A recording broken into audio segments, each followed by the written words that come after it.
Walang ano-ano. Buong lakas naman itong binato ni Pekto ng Tigalpo at kasabay nito ang kanyang mabilisang pagtakbo patungo sa kumbento. Habang nananakbo noon si Pekto, panay ang pagsigaw nito sa pangalan ni Padre Dama nang sa gayoy maalerto ito na merong nangyayaring masama sa kanya. Nang hindi na maatim ni Pekto ang mga nangyayari, napilitan siya noong tumigil sa kanyang pananakbo upang buong tapang nakaharapin ang mga nilalang.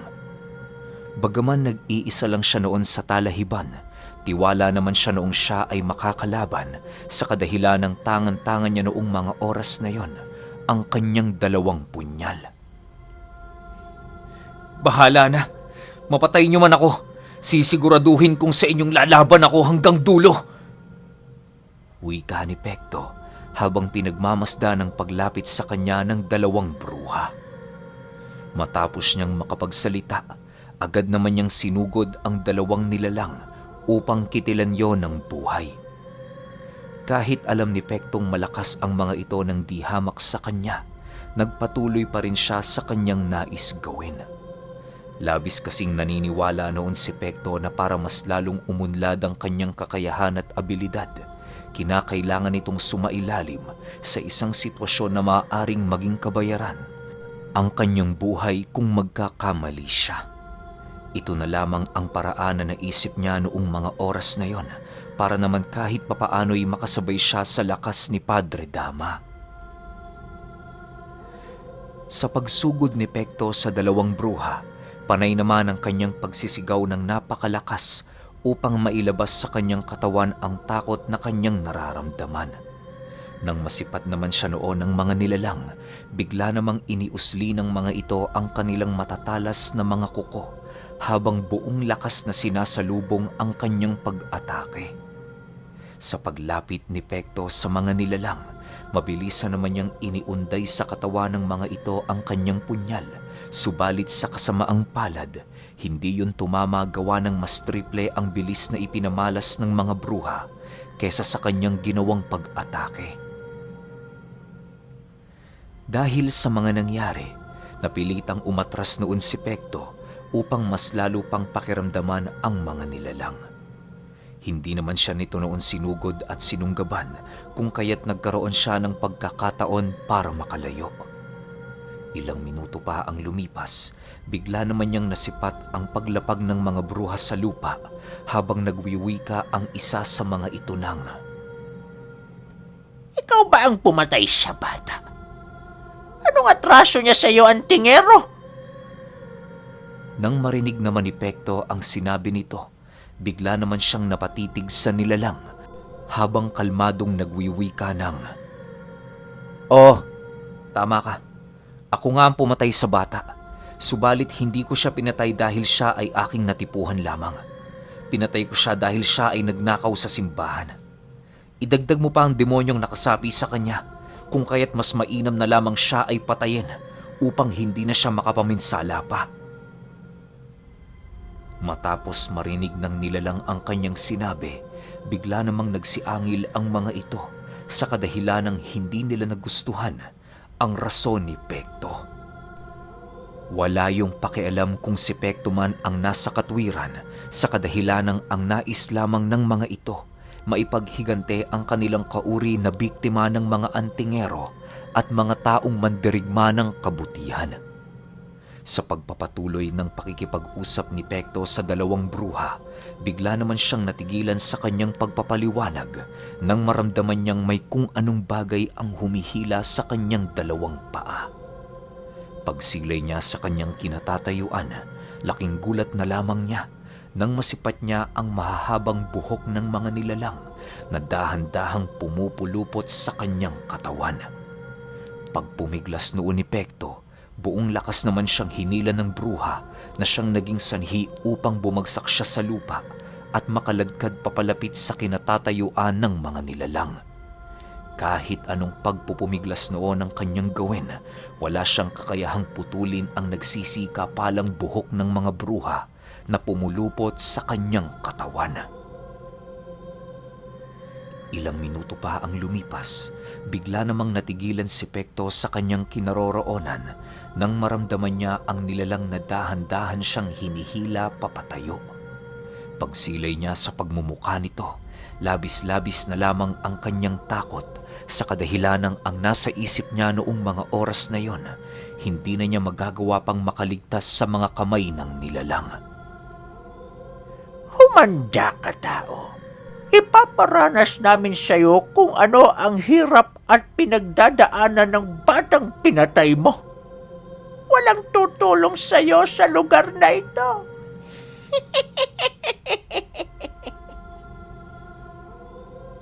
Wika ng nilalang habang hinahawakan ang kanyang ulo. Matapos nitong makapagsalita, buong lakas naman itong inundaya ng saksak si Pekto sa tagiliran sa pagbabakasakaling magagawa siya nitong masugatan. Subalit sa hindi maipaliwanag na pagkakataon, bigo ang nilalang na yon na mailapat ang kanyang nagsisitalasang mga kuko sa katawan ni Pekto. Paulit-ulit niya yung ginagawa, subalit wala siyang lakas upang mapangibabawan ang kabal ng taong nais niyang patayin. Dahil sa hindi magawang masugatan ng nilalang si Pekto, kung kaya't napagpasyahan itong siya ay ibalibag sa isang puno.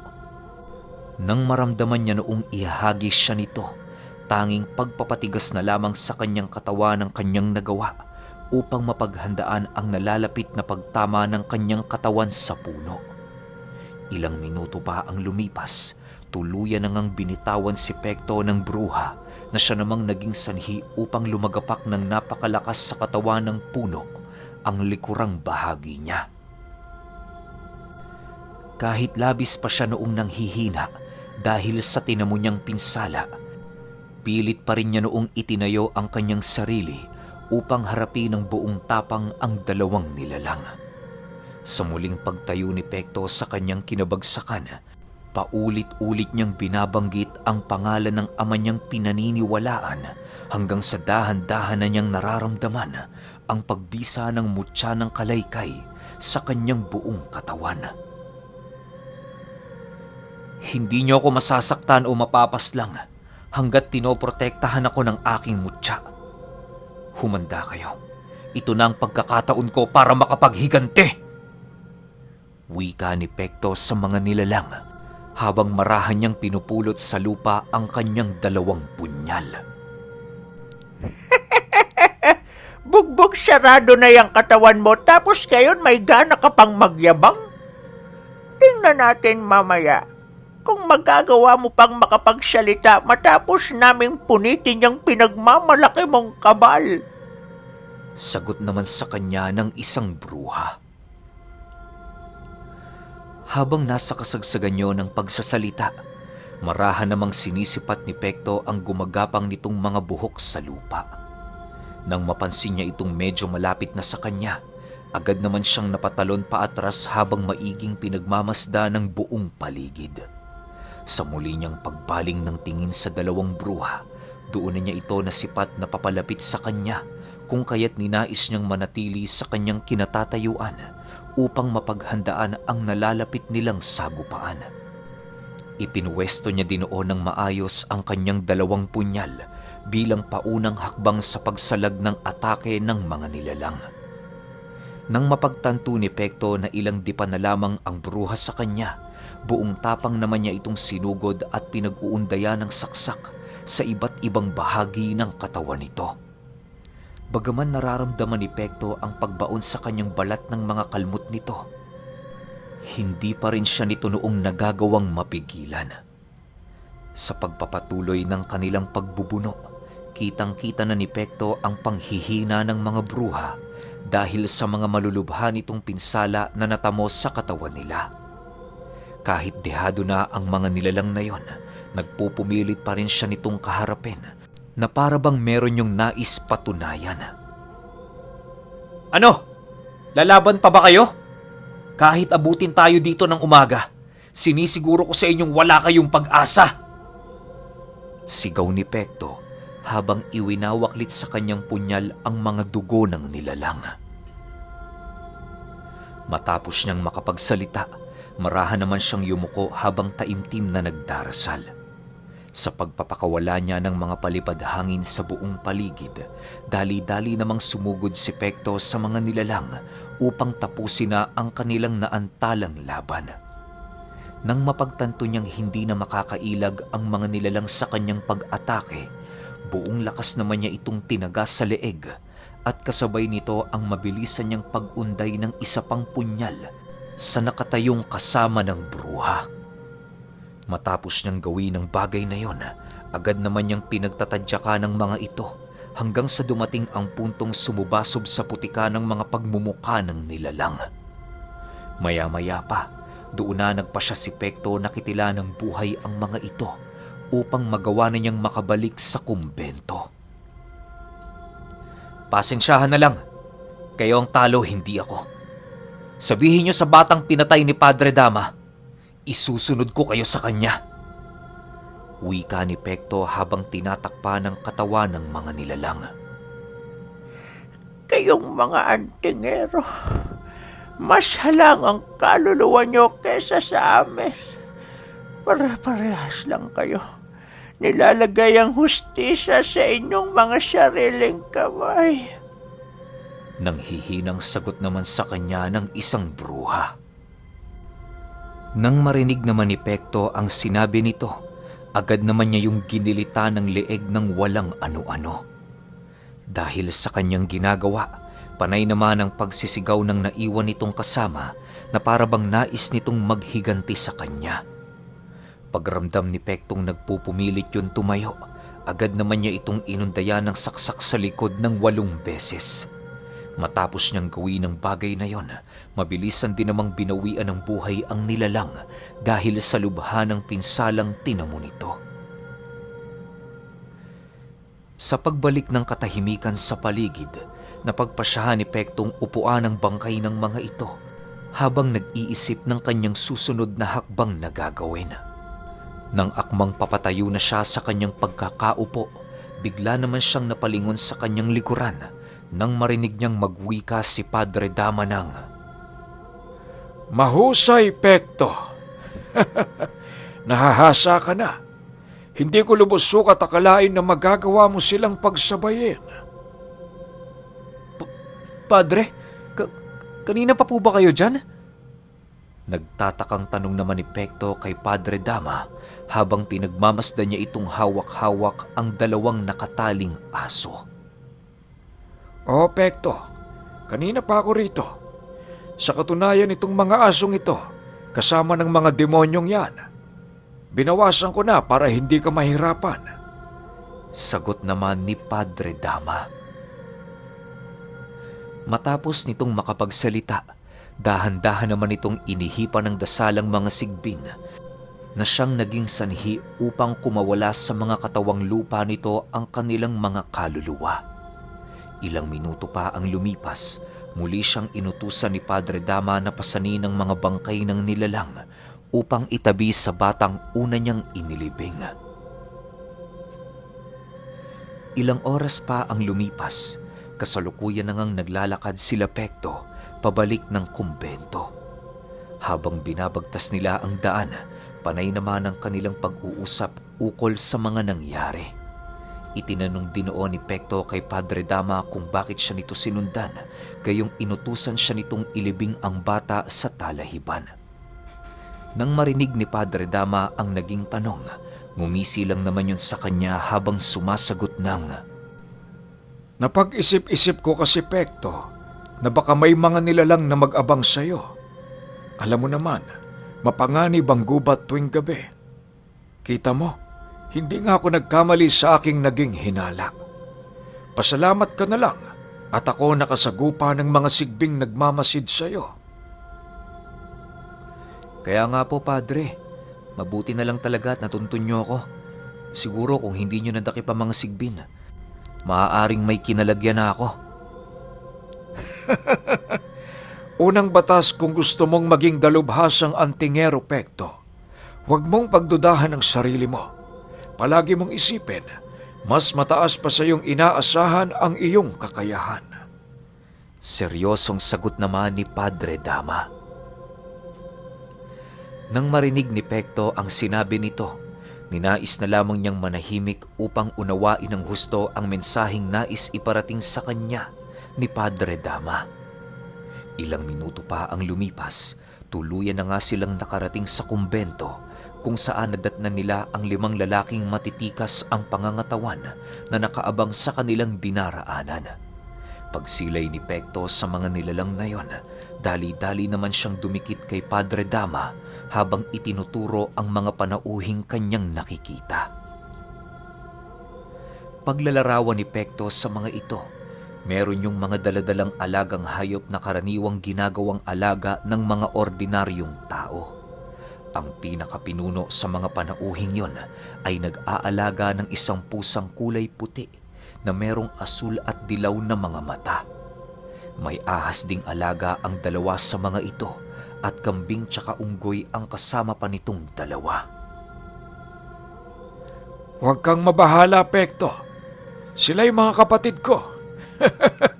Inanyayahan ko sila ditong pumunta sapagkat nais kong ikay matuto ng aming pamamaraan. Humanda ka, Pekto. Sa mga susunod na araw, doon palang mag-uumpisa ang totoong pagsasanay mo. Hanggat wala kang natututunan sa kanila, huwag mong naising bumalik rito. Mag-empake ka na pagpasok mo dahil bukas ang alis ninyo. Paliwanag ni Padre Dama sa kanya. Pero Padre, sino pong makakatulong nyo rito? Hindi ho ba nagbanta yung nadakip nating bata ukol sa demonyong kanilang nakuha? Anong akala mo sa akin, iho? Gusgusin at walang laban sa kanila. Nako, kahit magsama-sama pa sila, wala silang panama sa akin. Pabirong sagot naman ni Padre Dama.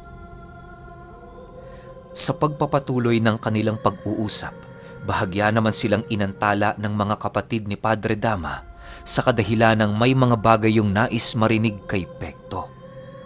Una nitong tinanong sa kanya kung seryoso ba talaga siyang magsanay at bukal sa kanyang loob na siya ay maging isang ganap na antingero.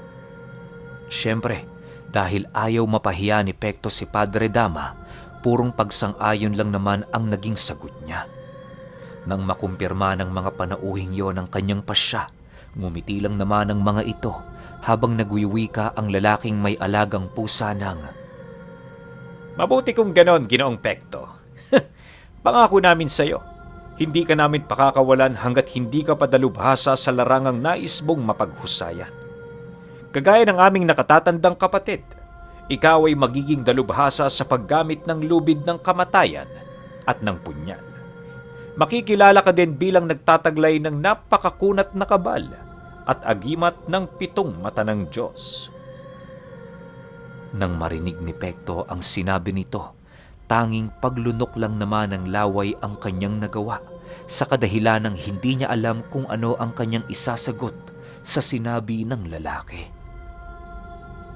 Sa pagpasok nila sa loob ng kumbento, marahan naman nilang tinahak ang silid ni Pekto upang maiwasang magising sa ingay ang mga namamahingang sakristan. Dahil sa hindi naman kalayuan ang silid noon ni Pekto sa kumbento, kung kaya't madali nila yung narating at napasok. Habang abala siya noon sa kanyang ginagawang pag-iimpake, inilahad sa kanya ni Padre Dama ang lugar at panahon ng pananatili niya. Ayon kay Padre Dama, na kung nais talagang maging mahusay ni Pekto sa kanyang larangang nais tahakin, kinakailangan niyang pakinggan at unawain ang lahat ng ituturo sa kanya ng kanyang 5 guro.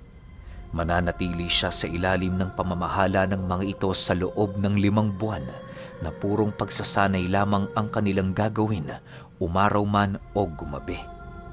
Dagdag pa nito, kinakailangan ding hindi magreklamo si Pekto sa mga pagsubok na kanyang kahaharapin sa kadahilanang hindi din siya pakikitaan ng awa ng mga demonyong kanyang makakaharap sa aktwal na digmaan. Matapos marinig ni Pekto ang lahat ng mga katagang inilahad ni Padre Dama, patuloy lang naman siya sa kanyang ginagawa. Iniiwasan niya noong magsalita, gawa ng alam niya sa kanyang sarili na wala siyang ideya sa mga nangyayari. Nais niya lamang noon sumama sa mga panauhin para hindi mapahiya ang pare at magalit sa kanya. Bago sumapit ang bukang liwayway, kasalukuyan ang naglalakad sila Pekto patungong dalampasigan. Hindi naman siya nababahala sa mga panauhing kanyang sinamahan sa kadahilan ng palasalita ang mga ito at hindi siya nito hinahayaang maging tahimik sa kanilang paglalakad. Ilang oras pa ang lumipas, narating na nga nila ang isang masukal na dalampasigan kung saan doon nila nasilayan ang isang bangkang hindi gaanong kalakihan. Habang pinagmamasdan ni Pekto ang kanilang sasakyan, napansin niya noong hindi gaanong katibayan ang kabuuan ng bangka. Ginoong Pekto, bago tayo sumakay dyan, nais kong magpakilala sa iyo. Ako nga pala si Uron, kapatid ni Padre Dama sa samahan. Wika ng lalaking nag-aalaga ng pusa. Ako naman ho si Pekto, Ginoong Uron. Masaya po akong ikaw ay makilala, maging ang inyong mga kasama. Sagot naman ni Pekto na may halong kagalakan. Nang formal na silang magkakilala, dali-dali naman silang sumampa sa bangka. Ilang minuto pa ang lumipas, kasalukuyan na nilang tinatahak ang laot patungo sa isang islang hindi pamilyar kay Pekto. Bagaman ilang dekada na siyang naninirahan sa Kastilya, wala siyang naririnig na isla sa pagitan nito at ng isla ng Tikaw. Halos palaisipan ng islang yon para kay Pekto, subalit pinilit niya pa ring paniwalaan ang sinasabi ng mga kapatid ng pare. Habang binabagtas nila ang gitna ng laot, wala naman siyang nakikita sa lugar kundi ang napakalawak na dagat. Sa pagpapatuloy ng kanilang paglalakbay, paunti-unti na niya noong napapansin ang pagsibabaan ng mga ulap na parabang ikinukubli sila nito sa aktwal na mundo. Maya-maya pa, laking gulat na lamang niya nang biglang lumitaw sa kanyang mga mata ang tinutukoy na isla ni Urona. Halos hindi noon makapaniwala si Pekto sa kanyang mga nakikita sa kadahilan ng papaanong magkakaroon ng napakagandang isla sa lugar na yon nang hindi nalalaman ng mga mangingisda. Habang papalapit sila sa lugar, hindi na mapigilan ni Pekto ang kanyang pagkamangha gawa ng napakaraming mga nagsisilakihang isda ang sumasabay sa kanilang bangka. Ayon kay Uron, bibihira lamang ang nakakaalam sa islang yon gawa ng limitado lamang ang tao na nakakarating doon. Tanging mga ulap at buhay na kataga lamang ang susi sa isla na ayon kay Uron, kung hindi mo ito tinataglay, hindi mo mararating ang lugar na yon kahit ilang taon ka pang magpaikot-ikot sa laot. Matapos itong marinig ni Pekto, doon niya napagtanto na napakahiwaga ng isla na kanyang narating. Ginoong Pekto, lahat ng hayop sa lugar na ito ay lubhang mapanganib. Kahit sa mga insekto ay huwag kang magpakakampante. Sa ngayon, dahil bago ka pa sa isla, makinig ka sa lahat ng aming sasabihin. Wika ni Uron, pagdaong nila sa napakagandang dalampasigan ng isla. Opo kaibigan, hindi po yan problema. Ibinilin ako sa inyo ni Padre Dama, kaya responsibilidad kong sundin ang lahat ng inyong sasabihin. Sagot naman ni Pekto. Ilang minuto pa ang lumipas, marahan na nilang pinasok ang looban ng isla kung saan bumungad sa kanyang mga mata ang napakaraming iba't ibang uri ng mga ibon at mga hayop na gumagala sa buong paligid. Ginoong Pekto, sa ngayon ang una mong kinakailangang gawin, alisin mo ang pangamba laban sa mga demonyong tumatak sa iyong isipan. Maging kampante ka sa lugar na ito, sapagkat ito'y pinangangalagaan ng aming kinakaanibang samahan nang nag-ugat pa sa lupain ng Iloilo. Wika ni Uron. Matapos nitong makapagsalita, doon ipinagtapat sa kanya ni Uron ang tungkol sa samahang kinakaaniban nila Padre Dama. Ayon dito, na sa loob ng samahang yon, purong mga antingero lamang at mga albularyo ang nabibilang. Wala doong mga ordinaryong taong kaanib sapagkat nilikha ang samahan para tipunin ang mga taong may natatanging kakayahan upang maglunsad ng alyansa laban sa mga demonyo na umaalipin sa mga ordinaryong tao. Maraming usapin ang kumakalat sa samahang yon, subalit tanging iisa lamang ang pinaniniwalaan nila Uron, at yon ay ang mga inilulunsad na kautusan galing sa isang babaeng babaylan. Okay! Grabe, sorry medyo mataas yung okay ko. Kasi nakaka-excite. Ititrain na, ito na siguro talaga yung pinaka training ni Pekto. Kasi episode 40 na tayo, nag-e-ensayo pa rin si Pekto eh. No?